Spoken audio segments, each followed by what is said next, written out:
பண்ணி மேலே கொண்டு போயிட்டாங்க. சரி பண்ணணும்னு சொல்லிடு ஆபரேஷன் பண்ணணும். ஆபரேஷன் என்ன பண்ணாங்கன்னே தெரியல. இது வரைக்கும் காணல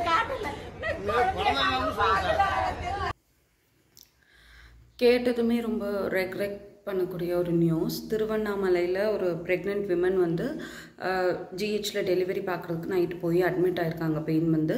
ஆனால் அவங்க பேரண்ட்ஸ் என்ன அக்யூஸ் பண்ணுறாங்கன்னா, போன இடத்துல அவங்களுக்கு சரியான ப்ராப்பர் ரெஸ்பான்ஸ் இல்லை, அந்த ப்ரெக்னென்ட் விமனை வந்து ப்ராப்பராக ட்ரீட் பண்ண கிடையாது, ரொம்ப ஹார்ஷாக ரூடாக ட்ரீட் பண்ணாங்க. அண்டு என்னென்னா நைட்டு 2:30 மணிக்கு கார்ட் அரவுண்ட் த நெக், அதாவது நெக்கு சுற்றி கொடி இருந்திருக்கு, அதனால் நீங்கள் ஆப்ரேஷன் பண்ணி எடுத்துருங்கன்னு பேரண்ட்ஸ் சைட்லேருந்து சொல்லியிருக்காங்க. பட் அவங்க அங்கே இருக்க ஸ்டாஃப்ஸ் எல்லாம் இதெல்லாம் ஒரு சின்ன வலி தானே அப்படின்னு நெக்லெக்ட் பண்ணிகிட்டே இருந்திருக்காங்க.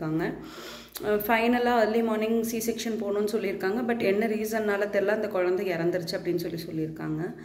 ஸோ எனக்கு என்ன சொல்கிறதுன்னு தெரியல. ஏன்னா நம்ம ஒரு பேஷண்ட் வந்து ஜிஹெச்சில் ட்ரீட்மெண்ட் எடுத்தாலும் ப்ரைவேட்டில் எடுத்தாலும் patients has to be treated in such a way. ஒருவேளை நமக்கு அந்த சைல்டு பர்த் எஜுகேஷன் பற்றி ஒரு போதிய நாலேஜ் இல்லாதனால இந்த மாதிரி ஸ்டாஃப்ஸ் எல்லாமே அதை யூஸ் பண்ணிக்கிறாங்களா என்னங்கிறது எனக்கு தெரிய மாட்டேங்குது. ஏன்னா எந்த நம்ம ட்ரீட்மெண்ட் பார்த்தாலும் நமக்கு ஒரு ட்ரீட்மெண்ட் கொடுக்குறாங்க, ஒரு ப்ரொசீஜர் கொடுக்குறாங்கன்னா அந்த ப்ரொசீஜர் எதுக்காக கொடுக்குறாங்க, அதனால என்ன சைடு எஃபெக்ட்ஸ் வரும், இந்த ப்ரொசீஜர் ஒர்க் அவுட் ஆகலைன்னா அடுத்த என்ன ப்ரொசீஜர் அப்படின்னு கேட்குற ரைட்ஸ் நமக்கு கண்டிப்பாகவே இருக்குது. ஸோ இந்த மாதிரி விஷயங்கள்லாம் தெரிஞ்சுக்கிறதுக்கு தான் சைல்டு பர்த் எஜுகேஷன் வந்து கண்டிப்பாக நம்ம எடுத்துக்கணும்னு நான் சொல்வேன்.